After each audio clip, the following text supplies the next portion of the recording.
इसमें क्या है, एक डेरिवेशन है जो नेक्स्ट टर्म पे बताऊंगा, और नेक्स्ट टर्म पे जो डेरिवेशन होगा उसी से रिलेटेड दो डेरिवेशन है। कहने का मतलब ये होगा, अगले टर्म पे जो डेरिवेशन मैं स्टार्ट करने वाला हूँ उसी से रिलेटेड आपको डेरिवेशन पढ़ने हैं। तीन डेरिवेशन है, जैसे कॉमन बेस, कॉमन कलेक्टर और कॉमन एमीटर वाला। ठीक है, तीनों के तीनों डेरिवेशन पढ़ेंगे। और अगले टर्म पे जो यूनिट आपने पढ़े, मतलब जो डेरिवेशन अगर आप पढ़ लेते हो या जो डेरिवेशन मैंने कराया वो समझ में अगर आपको आ गया तो आगे के डेरिवेशन भी समझ में आ जाएंगे। ठीक है, चलो। तो नेक्स्ट का मतलब कहने का मतलब मेरा सीधा सीधा ये है कि अगली क्लास आपको जरूर ज्वाइन करनी है। अगली क्लास अगर आपने ज्वाइन नहीं की तो आपके तीन डेरिवेशन निकल जाएंगे। क्यों? क्योंकि मैं केवल एक ही डेरिवेशन बताऊंगा और उस डेरिवेशन को बताने के बाद जो बाकी के डेरिवेशन है उसमें ट्रिक बता दूंगा कि ये इसकी जगह ये करना है आप। ठीक है, चलो तो स्टार्ट करते हैं। तो सबसे पहले यूनिट का नाम लिख लेते हैं। हाँ, 4 यूनिट है। ये डायग्राम में आपको दिख रहा होगा, अगर नहीं दिखे कुछ भी तो मुझे बता जरूर देना, है ना। चलो, तो यूनिट 4 का नाम लिख लो, प्रवर्धक मॉड्यूलेशन। प्रवर्धक दोलित तथा modulation, amplifier, oscillator and modulation, and modulation, modulation. आपको लगता है कि दिखाई नहीं दे रहा या दिखाई नहीं दे रहा तो बता देना।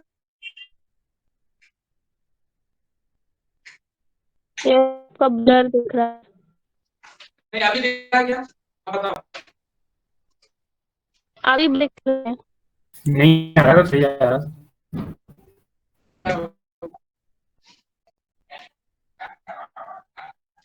बताओ, किसी फिर भी दिक्कत है तो पूछ लेना। देखो इसके कनेक्ट और बंद कर देता हूँ। बताओ, आप दिख रहा है क्या? सर सही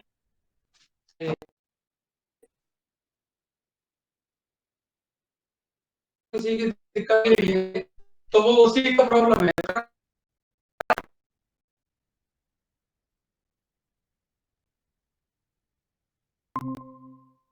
तो मैंने अब इसको हटवा के जानबूझकर ऊपर करवाया क्योंकि कई बच्चों को दिखता नहीं था यहाँ से। तो अब तो सर प्रॉब्लम कैमरा आने का क्वालिटी सवाल भी है जरा ही आज नहीं। अच्छी लग रही है सर, कुछ बदल लिया क्या मोबाइल वोबाइल?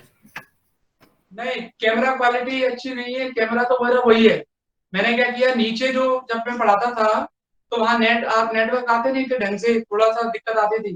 तो मैंने वो पूरा ही प्रोसेस शिफ्ट कर दिया ऊपर, तो इसलिए आपको अच्छा दिखेगा। नेट की तो कभी समस्या आएगी नहीं अब आपको। सर कौन सी यूनिट है सर ये 4th यूनिट है। नाम क्या है सर इसका? यूनिट 4 ये लिखा हुआ है, यूनिट 4 एम्पलीफायर। सर वो प्रवर्धक खत्म हो गई वोल्टेज। यूनिट थर्ड सर जो पढ़ा रहे थे आप? हाँ, वो खत्म इसी हो का? गई, खत्म हो गई। प्रवर्धक दौलित तथा मॉड्यूलेशन, प्रवर्धक दौलित तथा मॉड्यूलेशन, प्रवर्धक। दौलित तथा मॉड्यूलेशन। चलो स्टार्ट करते हैं, ठीक है। प्रवर्धक दौलित तथा मॉड्यूलेशन। अगर फिर भी अगर आपको लगता है कि नहीं दिख रहा है या नहीं सुनाई दे रहा है तो जरूर पूछना यार, है ना, शर्माने वाली कोई बात नहीं है इसमें। चलो, तो देखो बच्चों, सबसे पहला जो क्वेश्चन इसमें एग्जाम में आता है वो मैं हेडिंग बना के लिख देता हूँ, फिर उसको पढ़ते हैं। चलो, पहला क्वेश्चन कौन सा है?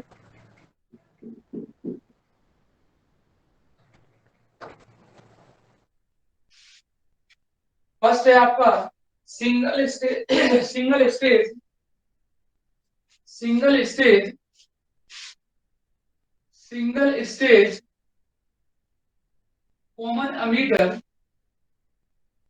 कॉमन एमीटर एम्पलीफायर,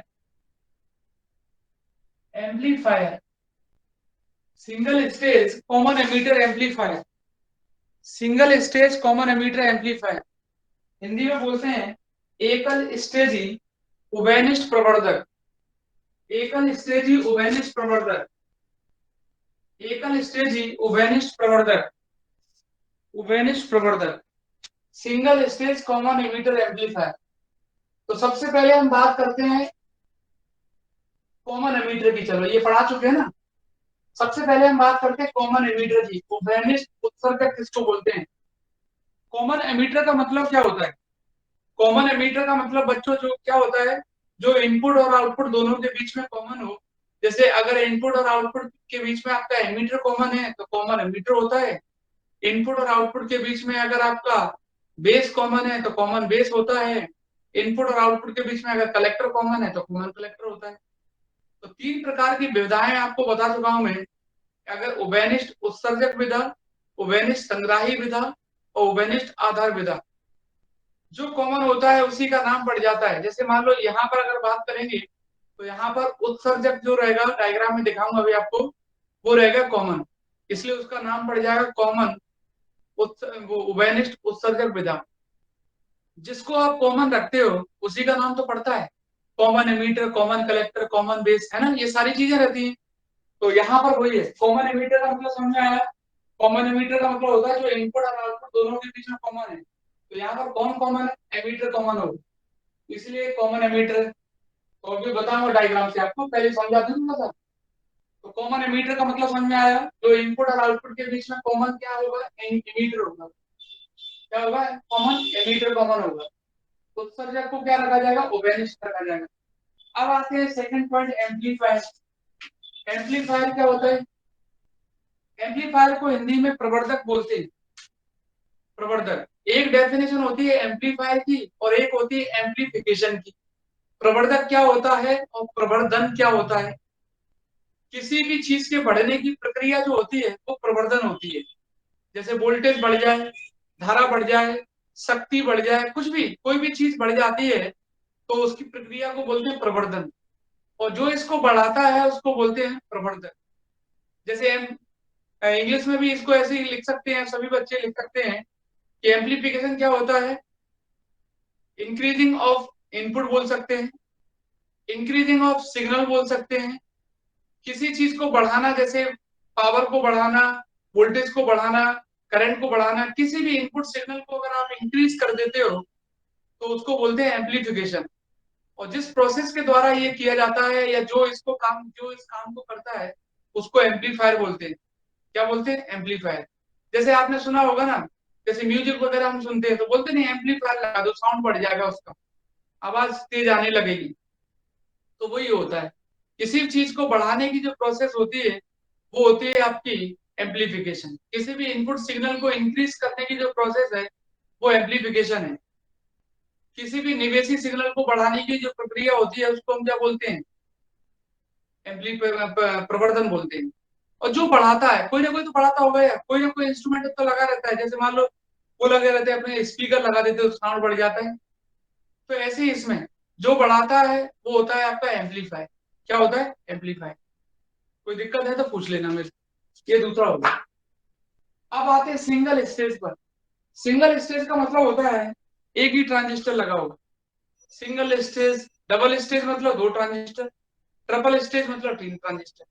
तो सिंगल स्टेज इसलिए इसका नाम पड़ गया है। सिंगल स्टेज का मतलब क्या होगा? एक ही ट्रांजिस्टर लगा होगा, तो सिंगल स्टेज हो गया। तो ये पूरा नाम समझ में आ गया आपको। अब मैं बताता हूँ उसकी थोड़ा कंस्ट्रक्शन और थोड़ी सी वर्किंग। देखो, इसमें एक तो आप हमेशा के लिए याद रख लो कि अब आपको दो दो डायग्राम बनाने हैं, इसकी पहले वाली यूनिट में और इसमें, एनपीएन का और पीएनपी का। मैंने आपको पहले बताया था कि एनपीएन डायग्राम अगर आप बना लेते हो तो पीएनपी बनाना कोई बड़ी बात नहीं है। जिस बच्चे को एनपीएन बनाना आता है वो पीएनपी में क्या करेगा? केवल वोल्टेज, बैटरी के साइन बदल देता है ना। बैटरी के क्या कर सकता है? साइन बदल सकता है। बैटरी के साइन बदल दे और उसके बाद करंट की डायरेक्शन बदल दे, ये सारी चीजें कर सकता है। ठीक है, तो वो किसमें करना पड़ेगा उसको? पीएनपी वाले डायग्राम। जैसे पीएनपी का ये बना है तो एनपीएन वाले डायग्राम कर दे। ठीक है, एक चीज तो ये। बच्चों, आपके सिलेबस में केवल कॉमन एमीटर है, इस 4th यूनिट में बोल रहा हूँ। कॉमन एमीटर एम्पलीफायर ही है, केवल कॉमन बेस और कॉमन कलेक्टर नहीं है। बाकी फिर आगे और भी आएंगे, आरसी कपल्ड एम्पलीफायर, ये सब आएंगे, लेकिन यहाँ पर केवल कॉमन एमीटर ही पढ़ना है। एक सर। दूसरा, हाँ जी, सर जैसे बता रहे हैं सर, मैथ वाले सर बोल रहे थे कि मतलब मैथ में कुछ यूनिट अभी चेंज हो गई हैं, तो सर फिजिक्स में भी कुछ चेंज हुआ है क्या? फिजिक्स में कुछ चेंज नहीं हुआ है, थोड़ा सा चेंज हुआ है, एक थोड़ा सा माइनर सा चेंज हुआ है, उसको मैं पढ़ा दूंगा। गेट आ गए, गेट आपने पढ़ा होगा, गेट। तो गेट में थोड़ा सा टॉपिक है, एक दिन का, उसको मैं करा दूंगा। और एक आपको एक और चीज बता दूं कि जैसे मान लो गेट मैंने कराई, सपोज करो, मान लो किसी बच्चे को समझ में नहीं आई, वैसे तो सिंपल है गेट, तो उसको छोड़ भी सकता है, जरूरी नहीं है कि उसमें से क्वेश्चन आ जाएगा। जो मैं करा दिया इसमें वो उसमें से पूरा आ जाएगा 100%। ठीक है, फिर भी मैं पढ़ा तो दूंगा, है ना। हाँ हाँ, सही बात है। तो उसकी टेंशन ना लो, जो चेंज हुआ है उसको भी मैं करा दूंगा एक आध दिन में, मतलब जब भी क्लास लूंगा तब करा दूंगा, उसकी टेंशन ना लो। लेकिन अगर मान लो सपोज करो, वैसे तो यार कंप्यूटर में सबने पढ़े हैं गेट वगैरह, माइक्रो प्रोसेसर वगैरह, ये सब कंप्यूटर में पढ़ा होगा आपने, फिर सर भी मैं हमारे तो एक कंप्यूटर में नहीं है। हाँ एक दो क्वेश्चन फिर भी मैं बता ही दूंगा, है ना। चलो, जिसका होगा ना कंप्यूटर में, मान लो किसी ने नहीं पढ़ा तो बता दूंगा। चलो अपन तो इस पे आते हैं पहले। तो यहाँ आते हैं single stage common emitter amplifier. अब देखो जरा ध्यान से, कंस्ट्रक्शन है इसका।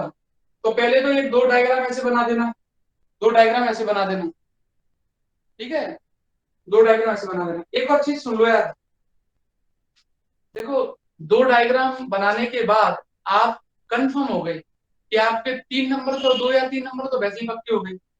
थ्योरी ऐसा नहीं है कि दो डायग्राम बन गए अब थ्योरी लिख रहे हैं 7 पेज की, कोई मतलब नहीं है, लिमिटेड लिखो। कोई थ्योरी 7-7 पेज की, 8-8 पेज की तब लिखा जाता है जब 12 नंबर का क्वेश्चन आता है। अभी मान लो 6 नंबर का क्वेश्चन आता है, 3 पेज सफिशियंट है, मतलब पहला पेज, दूसरा और तीसरा, मतलब दोनों साइड मिला के, दोनों साइड मिला के 3 पेज भर दो। जैसे एक पेज को दोनों साइड और एक हो गया बस 6 नंबर का, इससे ज्यादा नहीं करना है आपको। और बाकी अगर ऐसा भी नहीं है कि डेरिवेशन, जैसे किसी बच्चे ने 3 पेज भर दी, फिर उससे कह रहा है, फिर सोच रहा है अरे यार सबने तो 3 पेज की कहा था, डेरिवेशन तो आधा ही हुआ है, ये भी नहीं करना है ना, पूरा करके आना डेरिवेशन। सर कोई क्वेश्चन अगर मतलब ज्यादा है तो उसे तो पूरी करेंगे ना सॉल्व, है थोड़ी बीच में छोड़ देंगे। तो वही तो मैं कह रहा हूँ, वही तो मैं बता रहा हूँ आपको। ऐसे सर सर कोई वो क्वेश्चन कम हो तो फर्स्ट पेपर की सेकंड यूनिट में हमें रिजिड रोटेटर वगैरह कराए थे, वो तो 7-7 पेज के होते थोड़ी ना, आधा छोड़ देंगे बीच में ही। तो उसका तो करना पड़ेगा यार, ऐसा नहीं। इसलिए सही है, मैंने वो तो ये पूरा ही लाइन, करना पड़ेगा। ये लाइन बाद में बोल दी, नहीं पता चला उतना ही करके आ जा। चलो इधर देखो, देखो कंस्ट्रक्शन में क्या है, इनपुट सिग्नल देंगे एसीआर, कौन सा, अच्छा पहले तो देख लो, इनपुट कहाँ दिया है, बेस और एमीटर के बीच में। मैं आपको जो नोट्स है ना उससे ज्यादा ही बता दूंगा। बेस और एमीटर के बीच में आपने दिया है इनपुट, एमीटर और कलेक्टर के बीच में मिल रहा है आपको आउटपुट। बेस और एमीटर के बीच में आपने दिया है इनपुट, एमीटर और कलेक्टर के बीच में मिल रहा है आपको आउटपुट। दोनों में कॉमन कौन हो गया, एमीटर। दोनों में कॉमन कौन हो गया, एमीटर। तो इसको बोलते हैं कॉमन एमीटर। एक चीज आपको समझ में आ गई होगी, ठीक है बच्चों। अब यहाँ मैं इनपुट देने वाला हूँ, मान लो मैंने एसी इनपुट दिया कुछ इस टाइप से, ये दे दिया, और डायग्राम जरूर आप यहाँ बना लिया करें। ये एसी इनपुट दे दिया, न्यू एसी सिग्नल बोलते हैं इसको। तो जो आपको आउटपुट देखने को मिलेगा ना वो इस टाइप से मिलता है,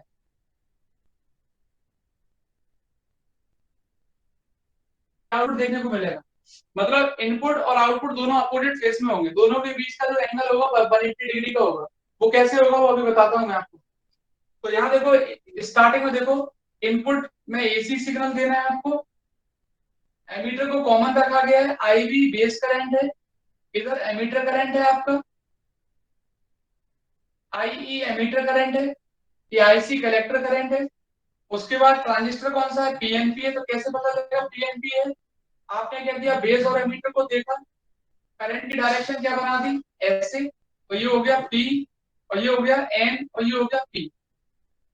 बेस और एमीटर के बीच में आपको डायरेक्शन बनानी पड़ती है, करंट की डायरेक्शन पॉजिटिव टू नेगेटिव होती है। तो पी एन पी, एमीटर की डायरेक्शन नोड की तरफ है, ये नोड है ना, इसकी तरफ है, आईसीएस है।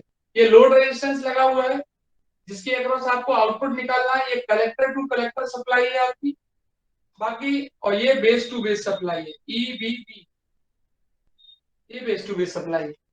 ये कंस्ट्रक्शन है इसका, कुछ ज्यादा नहीं है इसमें। एक तो सिंगल स्टेज है इसलिए एक ही ट्रांजिस्टर लगाया गया, पीएनपी आपने लगाया है, एनपीएन आप खुद बना लोगे। यहाँ से लेकर यहाँ तक का वोल्टेज, बेस वोल्टेज ले लिया मैं, वीबी से नोट कर दिया, या पोटेंशियल डिफरेंसेस के अक्रॉस वीबी मान लिया। यहाँ से यहाँ तक का पोटेंशियल डिफरेंस या पोटेंशियल ड्रॉप बोल सकते हैं इसको, वीसी मान लिया है। आईसी कलेक्टर कनेक्ट है। अब देखो पहली चीज, आपको मैं शुरुआत से पढ़ाता आ रहा हूँ, यही बताता आ रहा हूँ कि बच्चों IE हमेशा IB प्लस IC के बराबर होता है। ये होता है कि नहीं होता है? इसीलिए IE करंट मान लो लोड की तरफ जा रहा है,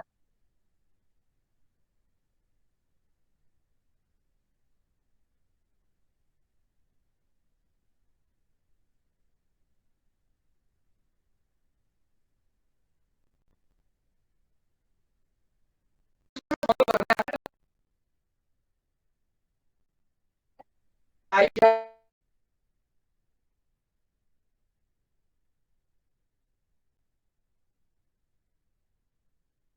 बेस और कलेक्टर की होती है।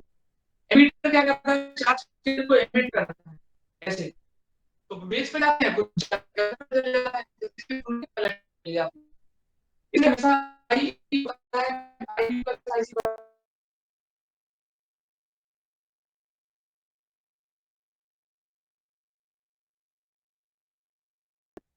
पहले मैं आपको ये इक्वेशन बता दूं, ये वाला देखो, फिर इससे समझ आया क्या करना। सबसे पहले तो किरचॉफ का लॉ लगा दो इसमें, किरचॉफ का वोल्टेज लॉ इस लूप में लगा रहा हूं मैं, इसमें कैसे लगाएंगे, यहाँ चालू चला स्टार्ट किए, ऐसे चले ऐसे ऐसे चले, RL है आपका रोटेशन, करंट आ रहा है IC, तो IC इनटू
या फिर इनपुट साइड में वोल्टेज बोल सकते हैं बैटरी, और ECC होता है आउटपुट साइड में वोल्टेज बोल सकते हैं, बैटरी बोल सकते हैं, या कलेक्टर टू कलेक्टर सप्लाई बोलते हैं। नाम रखा है कलेक्टर टू कलेक्टर सप्लाई, या फिर आउट ECC मतलब आउटपुट साइड का जो वोल्टेज, कलेक्टर साइड, ऐसे भी लिख सकते हैं। अच्छा, इसमें भी इनपुट साइड फॉरवर्ड वाइज में और आउटपुट वो रिवर्स वाइज में? बिल्कुल, देखो मैं वही दिखाने वाला था आपको। यहाँ देखो, ये नेगेटिव होगा आपका माइनस, और ये आपका क्या होगा प्लस होगा, तो करंट ऐसे जाता है ना, माइनस से प्लस जाता है, माइनस से प्लस, तो ये होगा आपका फॉरवर्ड में, इसमें हो जाएगा फॉरवर्ड वाइज, तो इनपुट हो गया आपका फॉरवर्ड वाइज, पहले पढ़ भी चुके हो आप, तो ये तो बताने की जरूरत नहीं थी वैसे। और यहाँ पॉजिटिव किससे कनेक्टेड है, नेगेटिव से, तो ये आपका किसमें आ गया, रिवर्स वाइज में। कॉमन एमीटर में ऐसे ही होता है, ये फॉरवर्ड में रखते हैं, ये रिवर्स में रखते हैं हमेशा।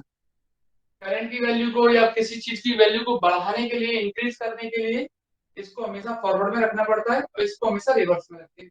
और पहले भी आप पढ़ चुके हैं कि कॉमन एमीटर में क्या होता है, इनपुट फॉरवर्ड में रहता है, और ये आपका किसमें रहता है, रिवर्स वाइज में।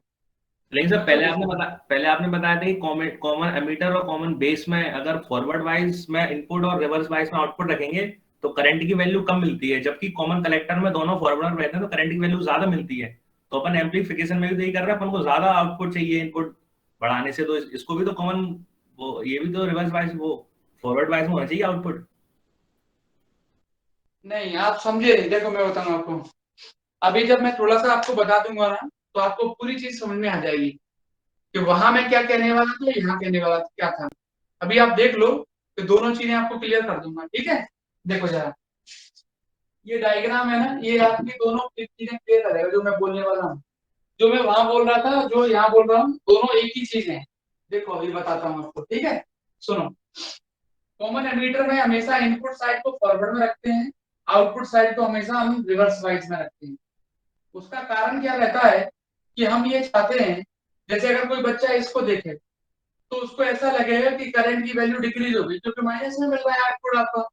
लेकिन यहाँ पर करंट की वैल्यू डिक्रीज तो हुई है लेकिन माइनस में इंक्रीज हो, तो इसका मतलब ये हुआ कि वो सिग्नल एम्पलीफाई हो गया अपोजिट फेज में। कैसा एम्पलीफाई हो गया, बढ़ के मिल गया अपोजिट फेज में। वैसे अगर देखा जाए तो जैसे मान लो हम बोले +2 और -4 में कौन बड़ा है, तो आप कहोगे यार +2 बड़ा है। तो वहां पर इसका मतलब यही था कि +2 बड़ा है, माइनस कम मिल रहा है, छोटा वैल्यू मिल रहा है, माइनस से मिल रही है, तो हम उसको कम में ले लेते हैं। यहाँ पर हम एम्पलीफायर की बात कर रहे हैं तो केवल मैग्नीट्यूड चेक करते हैं कि प्लस वाले और माइनस वाला क्या है, इससे हमें कोई लेना देना नहीं है। हमें ये देखना है कि मैग्नीट्यूड बढ़ा हुआ है क्या। तो वही चीज है यहाँ पर, जैसे मैंने इनपुट सिग्नल दिया, मैग्नीट्यूड यहाँ मुझे बढ़ा हुआ मिलता है, तो इसीलिए इसको एम्पलीफायर बोलते हैं। और वहां पर भी ऐसे ही होता है, लेकिन वहां हम करंट की वैल्यू को बोल देते हैं डिक्रीज हो रही है। क्यों बोल देते हैं करंट की वैल्यू डिक्रीज हो रही है? उसका कारण क्या था कि वहां मैग्नीट्यूड की बात ही नहीं करते हैं। वहां तो हमें ये देखना है कि भाई करंट हमें ज्यादा मिल रहा है कि कम मिल रहा है। माइनस में मिल रहा है तो कम हो रहा है और प्लस में मिल रहा है तो ज्यादा हो रहा है। और यहाँ हम केवल मैग्नीट्यूड की बात करेंगे। वो मतलब दोनों मतलब एक ही है जो आप पूछ रहे हो। फिर भी डाउट है तो भाई और पूछ लेना। सबसे पहले हम क्या करते हैं, इनपुट वाइज को फॉरवर्ड वाइज में देखते हैं। अब देखो ये चीज तो आपको आगे के लिए भी याद रखनी है ना, आगे चल के जो डेरिवेशन आएगा तुम्हें। ये फॉरवर्ड में है तो इसका मतलब ये हुआ, ये पॉजिटिव साइकिल आप देख रहे हो। फॉरवर्ड वाइज है तो इसका मतलब ये हुआ, ये पॉजिटिव जो साइकिल आप देख रहे हो इसका ये सपोर्ट करेगा। क्या करेगा? सपोर्ट करेगा। इनपुट फॉरवर्ड में है, प्लस और माइनस, ये प्लस माइनस इसका मतलब भी होता है प्लस माइनस, तो ये इसका क्या करेगा? सपोर्ट करेगा। या फिर डायरेक्ट आपको बता दूंगी एक सिंपल तरीका आपको याद रखने का, तो वो देख लो जरा ध्यान से। एक डायरेक्ट तरीका भी है मेरे पास, वैसे तो अपन पूरा प्रोसीजर बताएंगे। यहाँ देखो आप, ये प्लस प्लस माइनस है और यहाँ माइनस प्लस है, ये प्लस माइनस है, यहाँ माइनस प्लस है, तो यहाँ प्लस माइनस है, ये माइनस प्लस है, इसका मतलब इसका उल्टा हमें यहाँ मिला। और यहाँ देखोगे यहाँ माइनस प्लस हो जाएगा, यहाँ माइनस प्लस हो जाएगा, यहाँ भी माइनस प्लस हो जाएगा, तो ये इसका सपोर्ट करने लगेगा, या प्लस मिल गया। ये डायरेक्ट तरीका होता है। ये प्लस माइनस है भाई, ये साफ साइकिल का मतलब क्या हुआ? प्लस माइनस प्लस माइनस, तो ये इसका क्या करने लगेगा? अपोज करने लगेगा, तो आपको उल्टा मिलेगा। और इसका मतलब क्या हुआ? माइनस प्लस, तो जब ये और ये दोनों सेम हो गए तो ये इसका सपोर्ट करने लगेगा, ये इसका सपोर्ट करने लगेगा, तो आपको ऊपर मिल जाएगा प्लस। ये तो हुई शॉर्ट ट्रिक, लेकिन ऐसा नहीं होता है, आपको पूरा याद रखना पड़ेगा। बच्चों जब हम इसको इनपुट देते हैं तो ये है आपका, इसको बोलते हैं हम हमेशा फॉरवर्ड वाइज और इसको बोलते हैं हम हमेशा रिवर्स वाइज। आप याद रखेंगे, इसका मतलब होता है फॉरवर्ड वाइज, इसका मतलब होता है रिवर्स वाइज। आपको डायोड में भी बताया था मैंने, इसका मतलब फॉरवर्ड वाइज होता है, इसका मतलब रिवर्स वाइज होता है। हाफ वेव रेक्टिफायर पढ़ा था तब आपने पढ़ा था, ये फॉरवर्ड है ये रिवर्स मांगी जाती है। तो इनपुट साइड फॉरवर्ड में, तो इसका मतलब ये हुआ, ये इसका क्या करेगा? सपोर्ट करेगा सिग्नल का।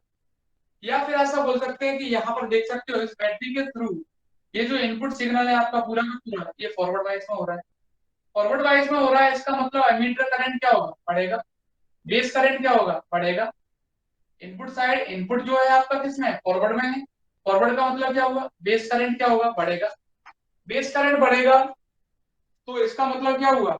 बेस करंट की वैल्यू बढ़ रही है, इसका मतलब क्या हुआ? एमीटर करंट भी क्या होगा? बढ़ेगा। बेस करंट बढ़ रहा है, एमीटर करंट बढ़ रहा है, इसका मतलब क्या हुआ?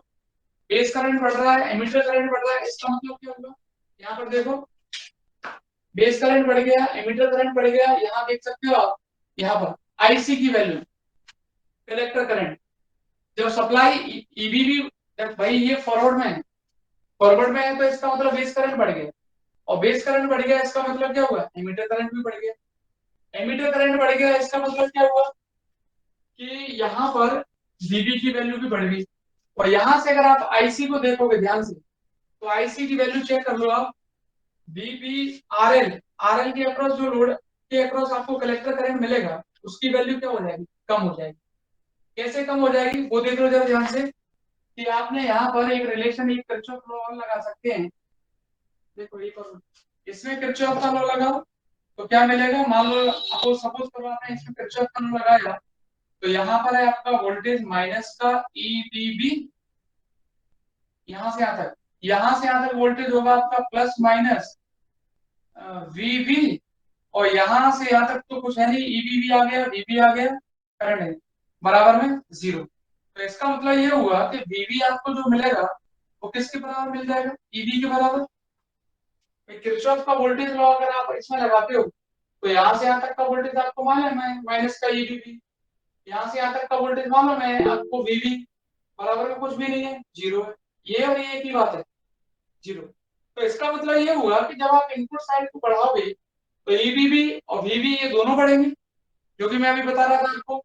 इनपुट साइड फॉरवर्ड बायस में IB बढ़ा, IB बढ़ने के कारण VB बढ़ा, VB बढ़ने के कारण अब आप ये देख लो कलेक्टर करंट की वैल्यू क्या हो रही है, VB बढ़ेगी तो कलेक्टर करंट डिक्रीज हो जाएगा। कलेक्टर करंट की वैल्यू डिक्रीज कैसे हुई, यहाँ पर देख सकते हो आप।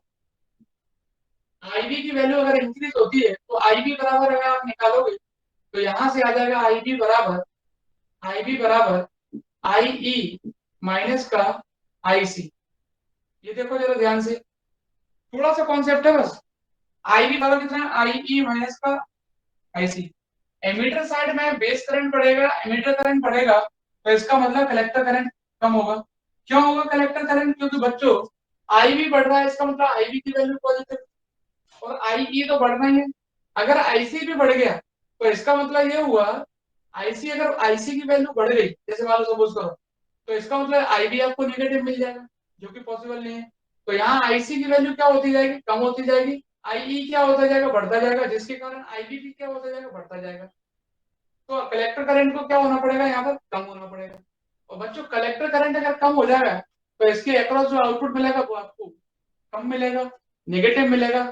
कम का मतलब नेगेटिव मिलेगा, बढ़ा हुआ तो मिलेगा लेकिन माइनस में मिलेगा, बढ़ा हुआ तो मिलेगा लेकिन माइनस में मिलेगा, यानी का मतलब ये होगा तो माइनस में मिल जाएगा। तो आपको आउटपुट ऐसा कुछ देखने को मिलता है, ये रहता है।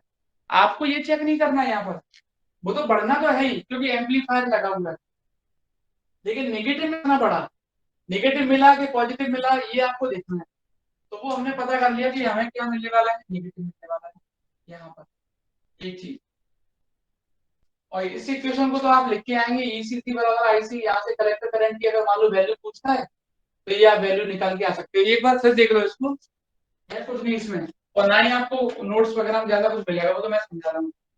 ये आपका इनपुट फॉरवर्ड में है, फॉरवर्ड में है तो IB बढ़ेगा, IB बढ़ेगा, इनपुट साइड की जो क्वांटिटी है सब बढ़ जाएंगी फॉरवर्ड में है तो सारी की सारी क्वांटिटी बढ़ गई, IB बढ़ गया, VB बढ़ गया, IE बढ़ गया, ये सब बढ़ गया। अब कलेक्टर करंट की वैल्यू क्या होगी आपकी, इनपुट आप इनके बीच में दे रहे हो ना, कलेक्टर करंट की वैल्यू क्या करनी पड़ेगी, आपको डिक्रीज करनी पड़ेगी, क्योंकि कलेक्टर करंट की वैल्यू का डिक्रीज होती है तो आपको आउटपुट क्या मिलेगा, कम मिलेगा, नेगेटिव में जाएगा, मतलब बढ़ा हुआ तो मिलेगा लेकिन नेगेटिव में जाएगा। क्या मिलेगा, नेगेटिव में जाएगा। तो इसके कारण आपको जो फेज मिलेगा उसका अपोजिट मिलेगा। और ऐसे ही इसको ये इस साइकिल के लिए देखेंगे तो आपको उल्टा मिल जाएगा। तो ये इसकी पूरी की पूरी वर्किंग है। यहाँ पर बस केवल ये जो इक्वेशन मैंने लिखी है IC, वो ये रिप्रेजेंट करती है कि IC की जो वैल्यू है वो लोड रेजिस्टेंस पे भी डिपेंड करती है। लोड रेजिस्टेंस की वैल्यू ज्यादा होगी तो यहाँ पर आपको आउटपुट भी उसी हिसाब से मिलेगा, और लोड की वैल्यू कम होती है तो वहां से। और कलेक्टर टू कलेक्टर सप्लाई पे भी डिपेंड करती है। यहाँ पर जिस हिसाब से आप सप्लाई दोगे उसके हिसाब से भी आपको लोड और ये जो कलेक्टर करंट है वो भी वेरी करेगी। तो ये होता है single stage common emitter amplifier. इसमें फिर से एक बार थ्योरी सुन लो, बस खत्म करता हूँ। सबसे पहले तो आपको स्टार्टिंग में ये लिखना है कॉमन एमिटर का मतलब क्या होता है, जो इनपुट और आउटपुट दोनों के बीच में कॉमन हो उसको बोलते हैं हम कॉमन एमिटर। तो यहाँ पर जो इनपुट देते हैं हम बेस और एमिटर के बीच में देंगे, आउटपुट जो मिलेगा अमीटर और कलेक्टर के बीच में देना पड़ेगा या मिलेगा। तो यहाँ पर एमीटर कॉमन हो गया इसलिए इसका नाम बढ़ गया कॉमन एमीटर। पहली चीज तो ये लिखना है आपको। दूसरा ये लिखना है कि एम्पलीफायर क्या होता है, एम्पलीफायर की डेफिनेशन लिख देना, जिसमें इनपुट सिग्नल को देने के बाद आउटपुट सिग्नल जो हमें मिलता है भले ही वो नेगेटिव में मिलता है, हम मानते हैं कि नेगेटिव में आउटपुट कम होता है, लेकिन यहाँ मैग्नीट्यूड चेक करेंगे केवल तो आउटपुट हमेशा बढ़ा हुआ मिलेगा। हो सकता है सेम फेस में मिल जाए, हो सकता है अपोजिट फेस में मिल जाए, उससे कोई मतलब नहीं है। तो यहाँ पर हम इनपुट सिग्नल AC सिग्नल देंगे तो हमें जो आउटपुट मिलेगा वो यहाँ पर अपोजिट फेस में मिलेगा, मतलब दोनों के बीच में जो फेज एंगल रहेगा वो 180 डिग्री का रहेगा। तो एम्पलीफायर सिंगल स्टेज इसको इसलिए बोलते हैं क्योंकि एक ही ट्रांजिस्टर लगा हुआ है। इनपुट साइड को हम फॉरवर्ड वाइज में रखते हैं, आउटपुट साइड हमेशा रिवर्स वाइज में रखते हैं। और यहाँ पर जो कलेक्टर करंट आपको मिलता है वो ECC और RL और VC तीनों पे डिपेंड करता है। VC जो होता है उसको पोटेंशियल ड्रॉप बोल देते हैं, विभव पतन भी बोलते हैं इसको, अक्रॉस दी आउटसाइड साइड। ये EBV collect base to base supply होती है जिसको हम इनपुट साइड में लगाते हैं, जिसके कारण हमें जो बेस करंट है वो मिलती है। और जब हम इसको इनपुट सिग्नल लेते हैं तो यहाँ पर ये फॉरवर्ड में है, तो ये इसका सपोर्ट करता है, क्योंकि हम पॉजिटिव हाफ साइकिल को हमेशा पॉजिटिव फॉरवर्ड मान के चलते हैं और नेगेटिव हाफ साइकिल को हमेशा रिवर्स मान के चलते हैं।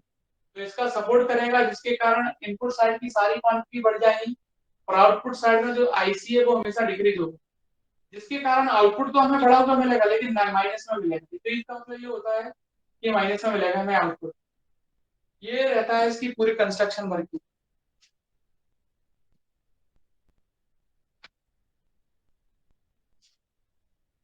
अगर आपसे पूछता है कि कॉमन एमीटर एम्पलीफायर का यूज किया है, तो आप लिखोगे कॉमन एमीटर एम्पलीफायर की मदद से हम फर्स्ट नंबर करंट गेन मतलब AI, वोल्टेज गेन मतलब AB, धारा लाभ, वोल्टेज लाभ, power gain AP, power gain बोलते हैं इसको, पावर लाभ, और आउटपुट इंपीडेंस, इन सबको बढ़ा सकते हैं। 4 पॉइंट ये हो गए। और किसको कम कर सकते हैं? इनपुट इंपीडेंस में। ऐसा क्यों? क्योंकि इनपुट फॉरवर्ड में है तो सिंपल सी बात है, इंपीडेंस तो कम हो गई। यहाँ फॉरवर्ड में है तो धारा ज्यादा है, करंट ज्यादा है, तो इंपीडेंस कम होगा, प्रतिबाधा कम होगी। ये रिवर्स में है, इसका मतलब ये हुआ आउटपुट इंपीडेंस क्या हो जाएगा? बढ़ जाएगा आपका, क्योंकि रिवर्स में है।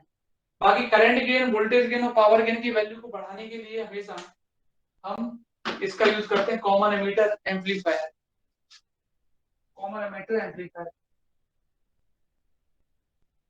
तो ये तो थ्योरी है, आपको याद रखनी है। अब जो मैं बताने वाला हूँ उसको ध्यान से सुनना, क्योंकि ये वाला जो टॉपिक बताने वाला हूँ वो नेक्स्ट टर्म पर जो डेरिवेशन कराऊंगा उसमें यूज होगा। आपको एक एक चीज याद रखनी है। पहले तो मैं नोट बना के लिखवा दूं आपको कि क्या क्या होता है। सर ये जेडो क्या है? जेडो का सर ये होता है जेडो आउटपुट सर इंपीडेंस,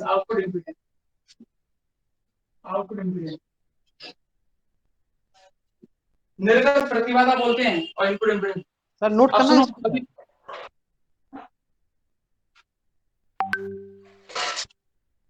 क्या कह रहे हो? सर, नोट करना है इसको क्या? नोट जो मैं अब लिखाने वाला हूँ उसको नोट कर लो, तो आगे के जो 3 क्वेश्चन है ना वो आपको पूरे समझ में आ जाएंगे। ये जो नोट बना के लिखवा रहा हूँ ये सब ये तो रट लेना नोट। मतलब ये मान के चलो आगे वाला जो क्वेश्चन है, आपके 3-4 क्वेश्चन है वो इसी नोट पर बेस्ड है। फिर आपको ये H पैरामीटर बताता हूँ क्या होते हैं, फिर अगले टर्म पे पढ़ाएंगे। देखो नोट बना के लिखते हैं। पहला, किसी बच्चे को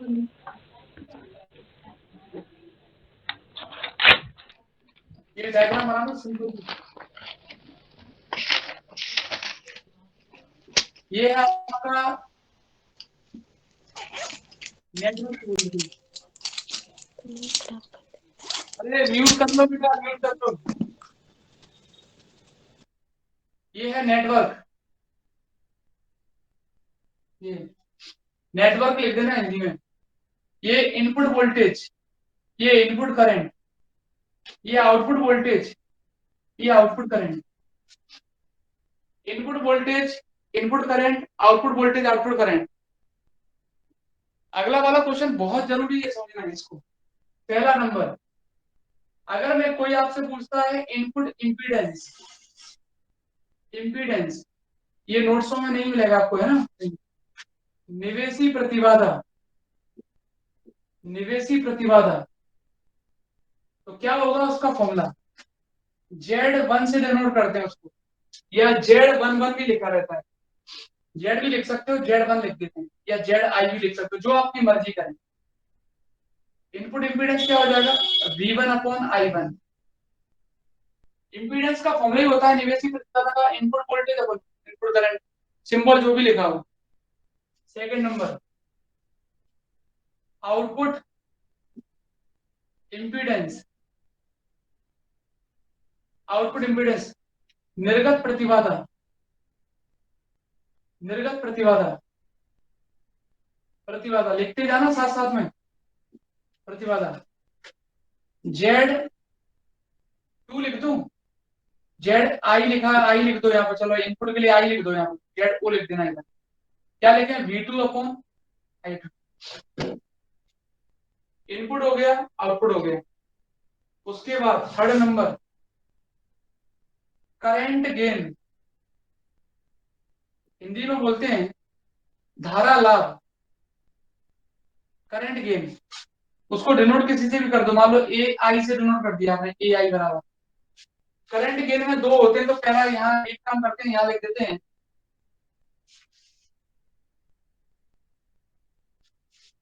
यहाँ लिखते हैं third number forward current gain लिख देते हैं, फॉरवर्ड, थर्ड नंबर है forward current gain, forward current gain, Hindi में बोलते हैं अग्रधारा लाभ, अग्रधारा लाभ, अग्रधारा लाभ। ब्लर हो रहा है क्या? हमारे में तो हो पता रहा नहीं है। आपको हो रहा है? नो नहीं सर सही है, पढ़ाओ सर, सही है सही सर। है सर। सर क्लियर नहीं, है। आप बताओ, आप सही है क्या? अरे सब क्लियर है सर। सर बिल्कुल क्रिस्टल क्लियर। नहीं कि लाइट देखना, लाइट जला दूं क्या ये वाली, देखना अभी ठीक है कि अब ठीक है, बताना मेरे को, अभी तो देख लो ऐसा है, अब देख लो, अब ठीक है सर, ठीक है अब ठीक है सर। ठीक है। हाँ, हाँ फॉरवर्ड करंट गेन, अग्रधारा लाभ, देखो दो होते हैं, फॉरवर्ड करंट गेन और बैकवर्ड करंट गेन, फॉरवर्ड और रिवर्स भी बोल सकता है इसके, फॉरवर्ड और रिवर्स। करंट गेन की डेफिनेशन होती है output current upon input current, output current upon input current. अब जैसे मैंने आपसे कहा रिवर्स करंट गेन क्या होगा, तो आप कर देना इनपुट अपॉन आउटपुट, उल्टा कर देना। एक फॉर्मूला बता रहा हूं करंट गेन का, voltage gain power gain same to same लिखना है आपको, समझ में आ रहा है? करंट की जगह वोल्टेज हो जाएगा, उसकी जगह पावर हो जाएगा। जैसे मैंने कहा आपसे फॉरवर्ड करंट गेन, अगर धारा लाभ, तो आप कहोगे I2 अपॉन I1, अग्र धारा लाभ, मैंने कहा अग्र धारा लाभ, तो आप कहोगे आउटपुट अपॉन इनपुट, ये क्या हुआ है, देख लो, अगर कोई दिक्कत है तो पूछना है, अग्र धारा लाभ, ठीक है। फिर मैंने आपसे कहा fourth number reverse current gain, reverse current, reverse current gain, reverse current gain, पश्च धारा लाभ, पश्च धारा लाभ, रिवर्स करंट गेन। चलो डिनोट इसी से कर दिया उसको, ए आई, तो रिवर्स में बच्चों क्या हो जाएगा, उल्टा हो जाएगा, I1 अपॉन I, रिवर्स में क्या हो जाएगा, उल्टा हो जाएगा, I1 अपॉन I, उल्टा हो जाएगा। फॉरवर्ड करंट गेन में क्या होगा आपका, I2 अपॉन I1, रिवर्स में क्या हो जाएगा, I1 अपॉन I2। अब जैसे मैंने आपसे कहा फॉरवर्ड वोल्टेज गेन, अग्र वोल्टेज लाभ, तो आप कहना V2 अपॉन V1। मैंने कहा रिवर्स वोल्टेज गेन, तो आप कहना V1 अपॉन V2। ये चीज याद रखना है, बहुत इंपॉर्टेंट है, लिख लो जल्दी से, ये सब काम आएंगे।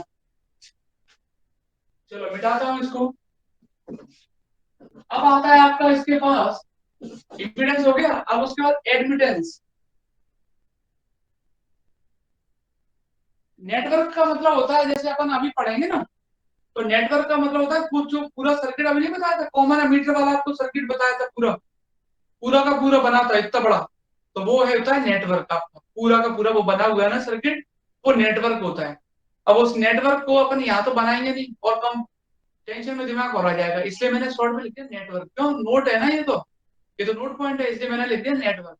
इलेक्ट्रिकल नेटवर्क भी लिख सकते हो, ठीक है, ये नेटवर्क। उसके बाद ये सब डेफिनेशन है, इसमें मैंने कुछ नहीं किया है। अब आती है नेक्स्ट डेफिनेशन, प्रवेश्यता, एडमिटेंस। सभी बच्चों को पता है एडमिटेंस की डेफिनेशन क्या है, बताओ कौन बताएगा? प्रवेश्यता, एडमिटेंस, तो यहां लिखते हैं हम, फोर्थ हो गया, फिफ्थ नंबर इनपुट, फॉरवर्ड लिख देता हूं, फॉरवर्ड,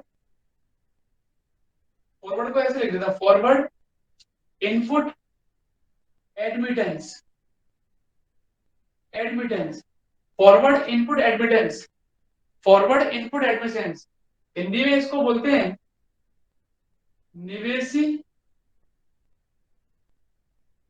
अग्र निवेशी प्रवेश्यता, प्रवेश्यता। ये बहुत काम आएंगे आपके, बहुत, मतलब आपको लगेगा कि हाँ ये जरूरी था पढ़ना। अगर निवेशी प्रवेश्यता, मैंने बाई आई लिख दिया, यहाँ को बाई आई लिख दिया, इनपुट है ना इसलिए, तो यहाँ उल्टा होता है, एडमिटेंस का उल्टा होता है I1/B1। जो अपन ने अभी प्रतिबाधा लिखी थी ना, प्रतिबाधा का व्युत्क्रम प्रवेश्यता कहलाता है। Reciprocal of impedance is called admittance. ये उसके बाद 6 नंबर, बस रिवर्स लिख देते हैं, इंग्लिश में लिख देता हूं, रिवर्स, रिवर्स या आउटपुट लिख देता है, रिवर्स को वो तो उसमें भी आ जाएगा, आउटपुट एडमिटेंस। YO बराबर कितना आ जाएगा आपका, I2/B। ये सारे फॉर्मूले आपको याद कर लेने हैं। सर ये बाई क्या है सर ये? बाई को एडमिटेंस बोलते हैं, एडमिटेंस का सिंबल है बाई, जैसे करंट का आई होता है ना, अच्छा वैसे सर, एडमिटेंस का यानी प्रवेश्यता का सिंबल होता है बाई। Okay okay sir.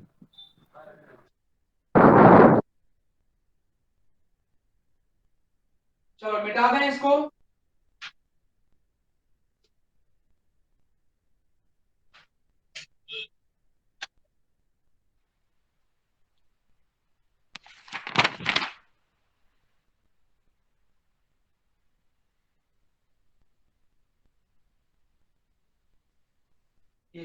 तो ये आपको याद रखने हैं।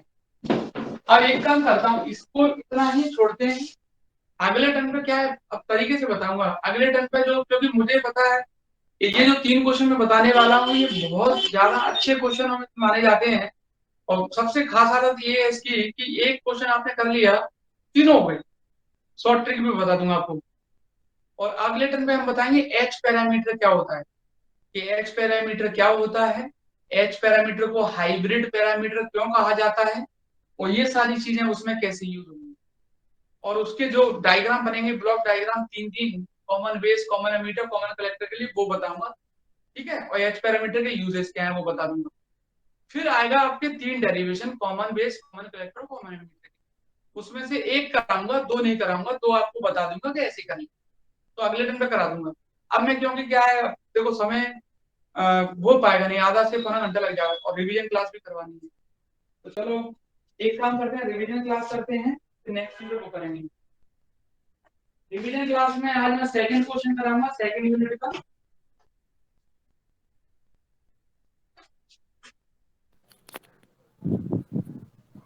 ये आज जो क्वेश्चन करवाएंगे वो तो सिंपल है, उतनी थ्योरी आपको एग्जाम में लिखनी भी नहीं पड़ेगी, है ना। सर रिवीजन क्लास MWF में क्यों नहीं कर देते सर आप? MWF में आपको क्या है, कई बच्चों का फिर ये रहेगा, रूटीन नहीं मिल पाएगा ये। वो बिल्कुल खाली है सर MWF।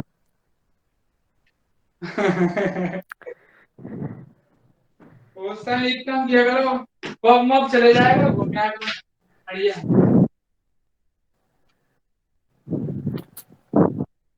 दुर्गेश को ले जाएगा, दुर्गेश को,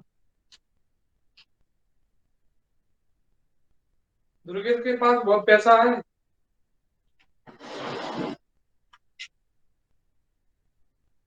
चलो नेक्स्ट अपन करते हैं,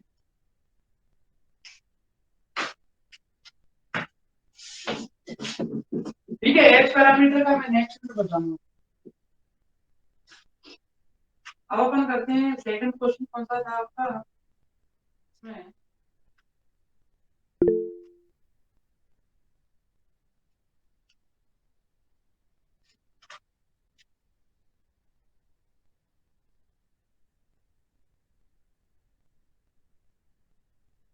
एक विमीय बॉक्स में बंद करते लिए श्रोडिंगर समीकरण का हल,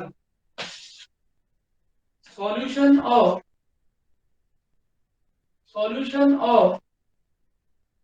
Schrodinger solution of Schrodinger equation in one dimensional box. बच्चों ये क्वेश्चन वैसा ही है जैसा कि मैंने पिछले टर्म पे बताया था, बस इसमें सॉल्यूशन करने का जो तरीका है वो थोड़ा अलग है ना। ये क्वेश्चन और वो क्वेश्चन दोनों जब आते हैं एग्जाम में तब वो पोटेंशियल वेल के नाम से आता है, विभव कूप लिखा होगा, और ये आता है कि एक पार्टिकल है जिसका जो वन डायमेंशनल बॉक्स के अंदर है, और फिर जो भी क्वेश्चन लिखा होगा जो भी आपसे पूछता है, ठीक है। तो लिखा हुआ है सॉल्यूशन फाइंड करो श्रोडिंगर वेव इक्वेशन का, वन डायमेंशनल बॉक्स के अंदर एक पार्टिकल मूव कर रहा है, ठीक है। चलो डायग्राम बनाते हैं, हिंदी में बोलते हैं एक विमीय बॉक्स में बंद कण के लिए श्रोडिंगर समीकरण का हल। श्रोडिंगर समीकरण का हल वही थ्योरी है, वही डायग्राम है, लगभग थ्योरी और डायग्राम एक जैसा ही है। ये मैंने वन डायमेंशनल बॉक्स ले लिया, ये वन डायमेंशनल बॉक्स है बच्चों। इस बॉक्स की जो हाइट है वो इनफाइनाइट है। कई बुकों में ये डायग्राम ऐसे भी बना रहता है, और कई बुकों में ये डायग्राम वन डायमेंशनल क्लोज भी कर देते हैं, क्लोज भी रहता है, ऐसे ऐसे भी बना सकते हैं, कई बुकों में ऐसे भी रहता है, क्योंकि उसमें लिखा रहता है एक पार्टिकल वन डायमेंशनल बॉक्स के अंदर है, बंद है, ऐसा अगर लिखा रहता है तो आप क्लोज भी कर सकते हो, बाकी इससे कोई फर्क नहीं पड़ता। और डायग्राम नहीं भी बनाओगे तो भी कोई दिक्कत नहीं है। एक पार्टिकल है जिसका मास m है, और आपको मालूम है पोटेंशियल एनर्जी कितनी होती है, 0 होती है जब कोई पार्टिकल बॉक्स के अंदर रहता है। तो क्यों 0 होती है? क्योंकि बॉक्स के अंदर पार्टिकल पर फोर्स ही नहीं लगता है, किसी भी कण पर कोई बल नहीं लगता है, तो जब बल नहीं लगेगा तो कार्य भी नहीं होगा, कार्य नहीं होगा तो इसका मतलब पोटेंशियल एनर्जी, ऊर्जा भी नहीं होगी, है ना। बॉक्स के अंदर एक पार्टिकल है, उस पर कोई फोर्स नहीं लगा सकता बाहर से, वो तो फ्रीली मूव करता है। जब फोर्स नहीं है तो वर्क नहीं है, वर्क नहीं है तो एनर्जी की वैल्यू क्या है, 0। वन डायमेंशनल का मतलब होता है पार्टिकल एक्स में भी जा सकता है, वाई में भी जा सकता है, और जेड में भी जा सकता है। तो हमने मान लिया कि पार्टिकल बॉक्स के अंदर 0 से लेकर ए तक मूव कर रहा है, 0 से लेकर ए तक मूव कर रहा है बॉक्स के अंदर, ठीक है। अब सबसे पहले तो इसकी श्रोडिंगर इक्वेशन लिखनी पड़ेगी टू बी टाइम इंडिपेंडेंट। देखो 90% केसों में टाइम इंडिपेंडेंट ही यूज होती है, एक दो क्वेश्चन ऐसे हैं जिसमें टाइम डिपेंडेंट यूज हुई है, बाकी सब टाइम इंडिपेंडेंट, काल अनाश्रित बोलते हैं उसको हिंदी में। क्योंकि यहाँ पर पार्टिकल की जो पोजीशन है, पार्टिकल जो है वो टाइम पे डिपेंड नहीं कर रहा है, वो तो फ्रीली मूव कर रहा है, उसको टाइम से कोई मतलब नहीं है कि इतने टाइम बाद पार्टिकल रुक जाएगा, मोशन करना बंद कर देगा, ऐसा कुछ भी नहीं है, ठीक है। तो चलो, तो यहाँ पर श्रोडिंगर इक्वेशन लगेगी टाइम इंडिपेंडेंट के लिए, को अपन लिख देते हैं डेल स्क्वायर साइन ऑन, पिछले पे लिखा था del x square plus 2me upon H cut का स्क्वायर इंटू साई बराबर 0। जिस बच्चे को एच कट के बारे में मालूम ना हो तो वो याद रखेगा एच कट तो रहता है, वो एक कांस्टेंट रहता है जिसकी वैल्यू एच अपॉन 2 पाई के बराबर होती है। एच कट कांस्टेंट रहता है जिसकी वैल्यू एच अपॉन 2 पाई के बराबर होती है। चलो इसको सॉल्व करते हैं। तो इसको डाल दिया मैंने इक्वेशन नंबर फर्स्ट, इस इक्वेशन का मैंने सॉल्यूशन लेट कर दिया, let solution of equation first psi बराबर A sine B X plus C. ये सॉल्यूशन मैंने क्या किया, इसका लेट कर लिया है, इसको डाल दिया सेकंड इक्वेशन। बच्चों ये इसका सॉल्यूशन है, ये मैंने लेट कर लिया है। इसमें आपको ए बी और सी तीन कांस्टेंट की वैल्यू निकालनी है, तीनों की। कैसे कैसे निकालेंगे आपको पता है, रेस्ट्रिक्शन क्या क्या रहते थे। पहला रेस्ट्रिक्शन क्या रहता है, पहला रेस्ट्रिक्शन रहता है कि अगर आप x की जगह 0 रखें तो वहां पर, या x की वैल्यू 0 है तो वहां पर साई 0 रहता है। पूछो क्यों रहता है, क्योंकि x बराबर 0 का मतलब होता है ये वाली दीवार, ये वाली, और x बराबर a का मतलब होता है ये वाली दीवार। तो जब हम इस दीवार की बात करते हैं तो यहाँ पर कण थोड़ी ना रहता है, कण कहाँ मिलता है, 0 और a के बीच में मिलता है। तो इस बॉल पर तो कोई पार्टिकल है नहीं, तो इसका मतलब उस पार्टिकल के फाई यानी कि प्रायिकता कितनी होती है, 0 होती है इस पर। और p जो होता है वो हमेशा साई स्क्वायर के बराबर होता है, तो वो भी 0 हो जाएगा, इसके कारण साई 0 हो जाएगा। और सेम कंडीशन यहाँ पर रहती है, यहाँ पर भी पार्टिकल नहीं है तो p कितना है, 0 है, और p हमेशा साई स्क्वायर के बराबर रहता है तो वो भी कितना मिल जाएगा, 0 मिल जाएगा। तो बॉक्स की दीवारों पर कोई कण नहीं पाया जाता, बॉक्स के अंदर पार्टिकल है, तो इसलिए वहां पर प्रोबेबिलिटी 0 है, इसलिए साई भी क्या हो जाता है, 0 हो जाता है। तो x बराबर 0 पर हमेशा साई 0 मिलेगा आपको, और x बराबर a पर भी हमेशा साई कितना मिलेगा आपको, 0 मिलेगा। तो दोनों कंडीशन है, जो पहले एक कंडीशन लगाते हैं, इसमें उसमें कोई आंसर थोड़ी ना, आंसर सेम ही आएगा। चलो लगाते हैं, साई की जगह क्या रखेंगे, 0 रखेंगे, और x की जगह 0 रखेंगे, तो रखो 0 बराबर a साइन c, रखो जरा यहाँ पर, साई की जगह 0 रखा और यहाँ भी रख दिया, साई की जगह 0 रखा, फिर उसके बाद x की जगह 0 रखा, और c की जगह तो कुछ नहीं रखना है, तो यहाँ से आ जाएगा साइन c बराबर 0। तो मैंने बताया ना c के साथ कुछ है तो नहीं, तो c बराबर भी कितना, 0। अगर c के साथ में कुछ होता है यहाँ पर, तो कभी भी आप 0 नहीं लिखते, n पाई लिखते, क्या लिखते, n पाई। अगर c के साथ कुछ होता तो क्या लिखते, n पाई लिखते। तो ये होगा 0 0 आ गया, कोई दिक्कत है तो पूछ लो। तो c 0 आ गया, वापस इसी में रख दो, तो साई कितना आ जाएगा, a साइन bx। फिर से ये रेस्ट्रिक्शन लगा दो, x बराबर a और साई बराबर 0, दोनों लगाएंगे तो c 0 बराबर a साइन ba, ये 0 में चला जाएगा तो साइन ba बराबर 0, तो ba बराबर कितना आएगा, अब आएगा n पाई, क्या आएगा, n पाई। अब 0 को क्या लिखोगे, साइन n पाई लिखो, क्यों, क्योंकि इसके साथ में कुछ है, यहाँ b के साथ में कुछ है, और यहाँ सिंगल है c, तो यहाँ से b आ जाएगा, कितना आ जाएगा, b बराबर आ जाएगा n pi by n pi by. अब b की value n pi by a आ गई, तो वो आप रख देना इसमें, इसी में वापस, तो साई बराबर आ जाएगा a sine n pi by. अब दोनों कंडीशन आपने लगा दी, ये वाली भी लगा दी, ये वाली भी लगा दी। अब आपके पास एक ही ऑप्शन है कि यहां से लेकर यहां तक जो प्रायिकता होती है, जो प्रोबेबिलिटी है, उसका सम का मतलब इंटीग्रेशन भी होता है, वो हमेशा एक्स के रिस्पेक्ट में चेंज हो रही है, इक्वल टू कितनी होगी, 1 होगी। 0 से लेकर a तक अलग अलग पॉइंट पर अलग अलग हो सकती है, मानते हैं, लेकिन 0 से लेकर a तक उसका सम जो होगा वो हमेशा किसके बराबर होगा, 1 के बराबर होगा। और किसके रिस्पेक्ट में चेंज हो रही है, एक्स के पीरियड। अब 0 से a, p की जगह क्या लिखेंगे, साई स्क्वायर, और dx बराबर 1। p हमेशा साई स्क्वायर के बराबर होता है, ये आपको याद रखना है। सर ये आपने लिमिट ली है 0 से a, पहले आपने मतलब दिक्कत तो कुछ नहीं, लेकिन पहले माइनस इनफिनिटी से इनफिनिटी ली थी, तो वो भी ले सकते हैं। हाँ वो मैं कर देता हूँ, अगर आपको वो समझना है तो मैं ऐसे ही बता देता हूँ, जैसे मैं आपको बताता हूँ पूरा कि इसके इधर क्या होगा, माइनस इनफाइनाइट, इसके इधर क्या होगा, प्लस इनफाइनाइट। वो भी ब्रैकेट में लिख देता हूँ, लेकिन आपको एग्जाम में नहीं लिखना, समय बर्बाद हो जाएगा। माइनस इनफाइनाइट से इनफाइनाइट, ये प्रसामान्यीकरण की शर्त होती है, कंडीशन ऑफ नॉर्मलाइजेशन, जो इससे पहले वाले चैप्टर जिस बच्चे ने पढ़ा हुआ है, इसलिए मैंने जानबूझ के नहीं बताई थी, क्योंकि हो सकता है कई बच्चों ने ये फर्स्ट यूनिट ना पढ़ी हो, या कई बच्चों ने वो क्वेश्चन ना पढ़ा हो।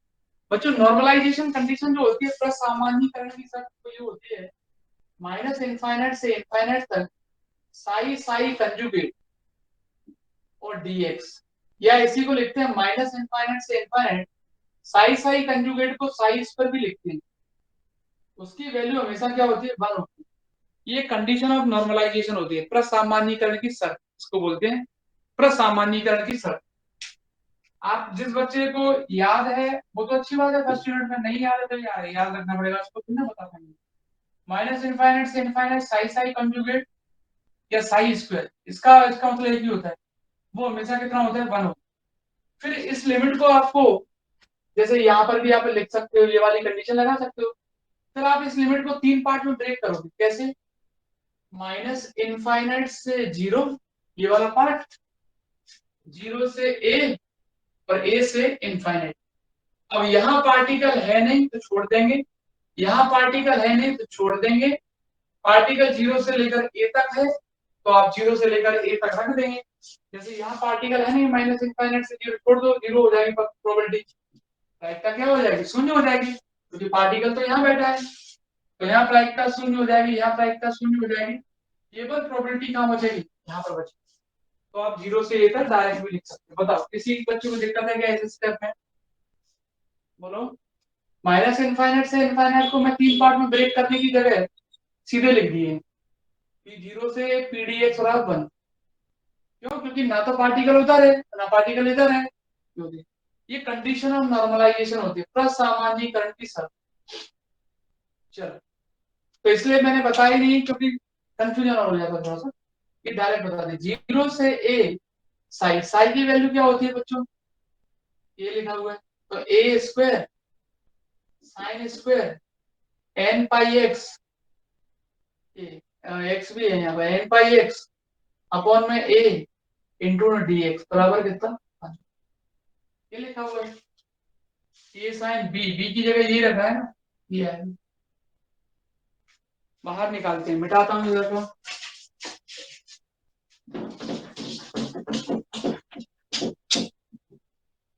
चलो मिटाते हैं।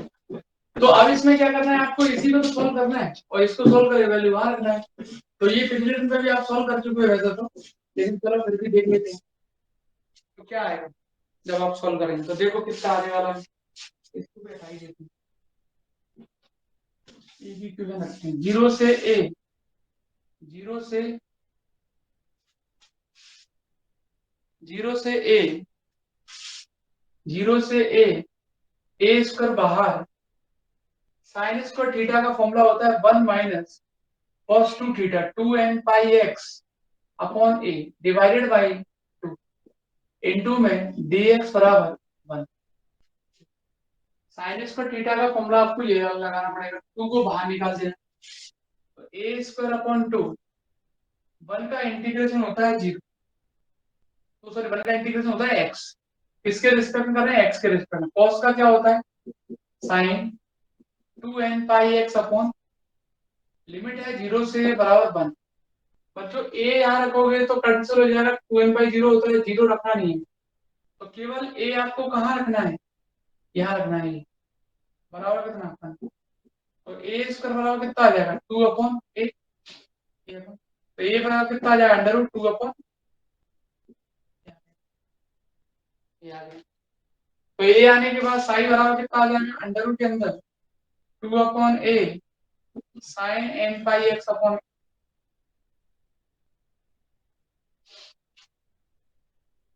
ये आ जाएगा आपका साइन।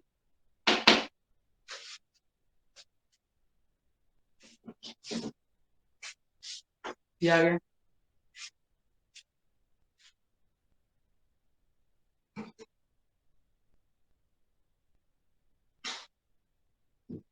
अच्छा इसमें, हाँ सही बात है, cos का हो गया साइन डिवाइडेड बाय x के कोएफिशिएंट का डिवाइड भी तो लगेगा, ये सही है।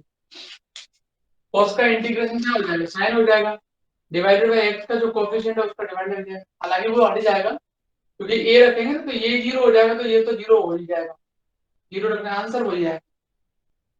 बताओ देख लो, अगर किसी को बच्चे को दिक्कत है तो पूछ सकता है। ये इसका सॉल्यूशन हो गया, अगर आपसे केवल सॉल्यूशन पूछता है तो यहाँ तक करके आना है।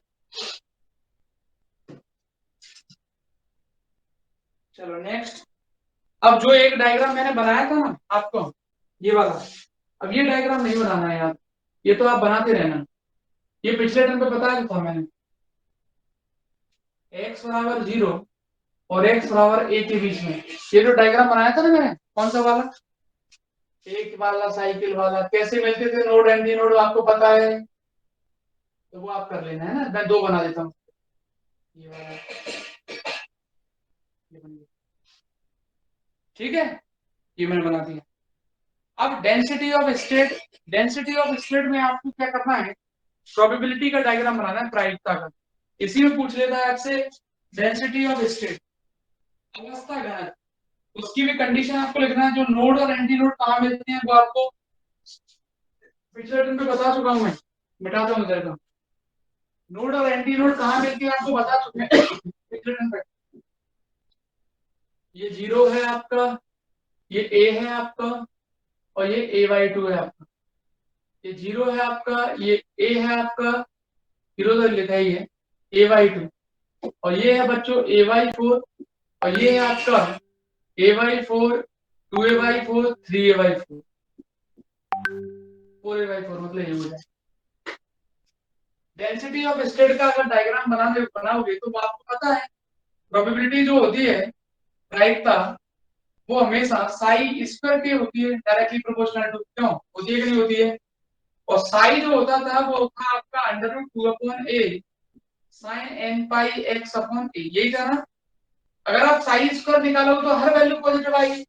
अब इसमें तो देखो यहाँ पर जो ग्राफ था किसके बीच में था, x के बीच में और साई के बीच में। तो यहाँ तो बच्चों सिंपल सी बात है कि दोनों जगह मैग्नीट्यूड आना है, पॉजिटिव भी आना है नेगेटिव भी आना है। क्यों आना है? क्योंकि भाई x की वैल्यू अगर मान लो नेगेटिव में जाती है तो आपको मैग्नीट्यूड तो मिल जाएगा कुछ ना कुछ, लेकिन माइनस में मिलेगा। समझ में आ रहा है कि नहीं आ रहा है? समझ में आ रहा है? साई के बीच में था, मोड में साई के एक्स की वैल्यू जो भी आएगी आपने, जैसे मान लो एक्स की वैल्यू पॉजिटिव रखी तो पॉजिटिव आ जाएगा, नेगेटिव रखी तो नेगेटिव आ जाएगा। लेकिन अगर आप प्रोबेबिलिटी के लिए डायग्राम ड्रॉ करते हैं तो आपको डायग्राम ऊपर ही ऊपर मिलेगा पॉजिटिव, क्योंकि यहाँ साइज पर लिखा हुआ डायग्राम वैसे ही मिलेगा सेम टू सेम। ये मिलेगा देखो ऊपर वाला पार्ट, ये वाला नीचे वाला कैसे मिलेगा, ये देखो सेम टू सेम। ऊपर वाला पार्ट 3 वाला बना सकते हो। समझ में आया कि नहीं आया बताओ? प्रोबेबिलिटी का अगर डायग्राम ड्रॉ करते हैं एक्स के साथ तो पी जो होता है वो हमेशा साइन स्क्वायर के बराबर होता है। तो आपको डायग्राम तो वैसा ही मिलेगा देखने को, और नोड एंटी नोड सब जगह वही मिलेंगे, लेकिन पूरा डायग्राम प्लस प्लस किस में जाएगा, प्लस में जाएगा। और यहाँ जो डायग्राम मिलता है वो आपको किस में मिलेगा, माइनस में मिलेगा। किस में मिलेगा, माइनस में मिलेगा। और प्लस में भी मिलेगा, देखो प्लस में। क्यों? क्योंकि साइड तो कुछ भी हो सकता है यहाँ प्लस माइनस। फिर आपको निकालनी पड़ती है इसमें आइगन वैल्यू। तो आइगन वैल्यू कैसे निकालेंगे? चलो इसको मिटाता हूं मैं। आइगन वैल्यू कैसे निकालेंगे? कुछ नहीं करना है आपको, इसका 2 बार डिफरेंशियल कर देना। इसका कितना आएगा, del psi upon del X बराबर कितना आ जाएगा, √2/a। साइन का डिफरेंशियल हो जाएगा cos n pi x upon a into में n पाई बाई a। ये आ जाएगा डिफरेंशियल करने के बाद। फिर एक बार और डिफरेंशियल कर दो, del square psi upon del x square बराबर अंडर रूट के अंदर 2/a cos का हो जाएगा minus sine n pi x upon a into n pi by a का होल स्क्वायर हो जाएगा। ठीक है। अब इसके बाद ये जो देख रहे हो आप, ये इसकी जगह आप वापस साई लिख सकते हो।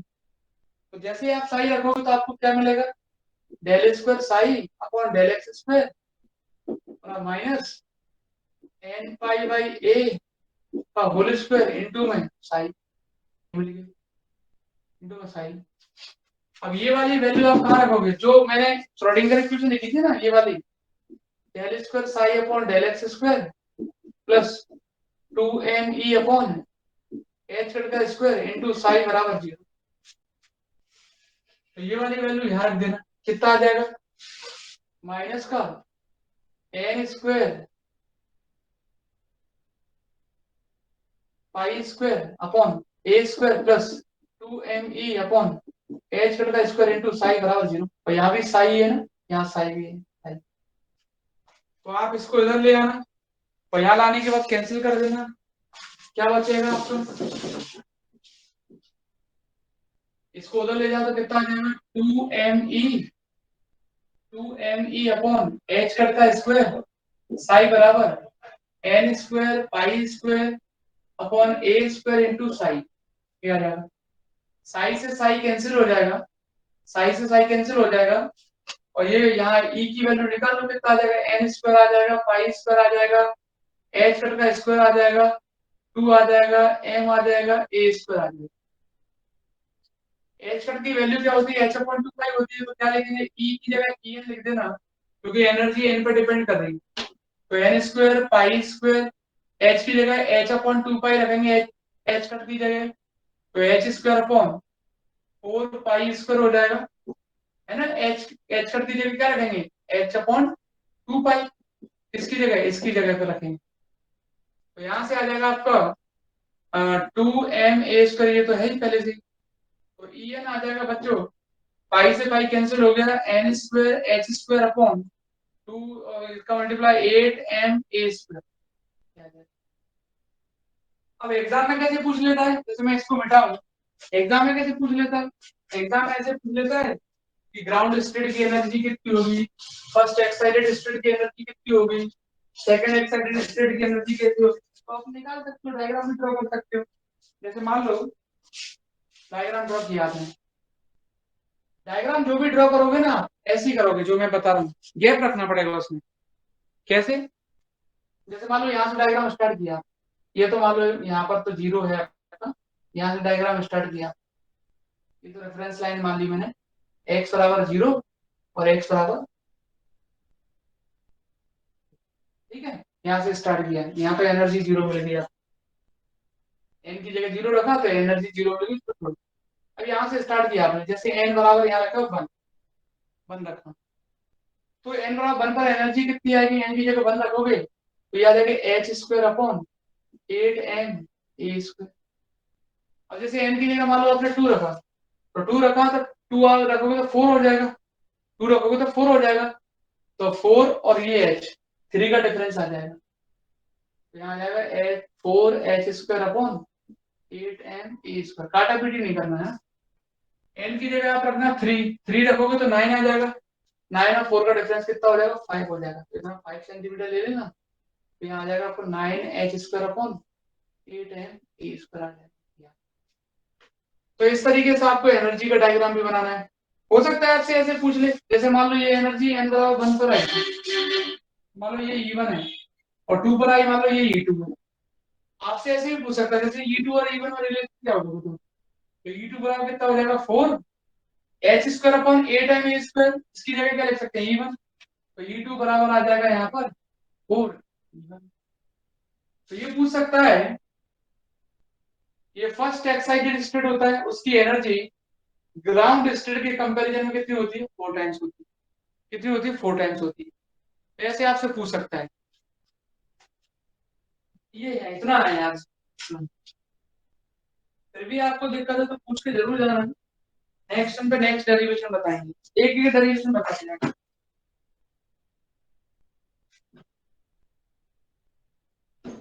बाकी आप थोड़ा थोड़ा खुद भी पढ़ते जाओ, है ना।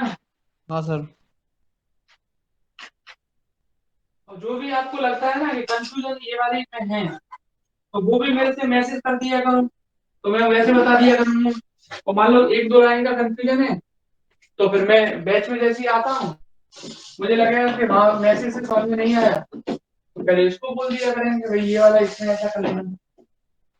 सर तो ये हाँ सर मुझे एक बार 50 मिनट की नोट्स भेज देना सर पूरे सर, मेरे से डिलीट हो गया क्योंकि मोबाइल सेट हो गया था मेरा। 50 मिनट। सेकंड पेपर की सर। अच्छा वो शांत से ले लो, शांत भेज देगा। ठीक है शांत, आप नंबर डाल के भेज देना शांत, आप नंबर क्या वाइज क्या करके। क्या क्या बोला, क्या भेजना है? 50 शांत की मिनट राइटिंग की सही है। नोट्स ठीक है ना, सही तो नहीं है, फिर ये समझ आ जाएगी तो। नंबर डाल के भेज देना लेकिन शांत, ठीक है। 50 यूनिट, हाँ सेकंड पेपर 50 मिनट नंबर डाल के भेज देना। अरे मैं एक एक से भेजूंगा, सब लाइन से ही जाएगी, टेंशन मत लो। नंबर भी ठीक है डले हैं मेरे पे, नंबर डाल के भेज देना जैसा आप समझ में आती है डले मतलब। डले डले पेज नंबर डला है, मतलब कॉपी भी डला है। ओके ठीक है, थैंक यू शांत, और थैंक यू सर जी।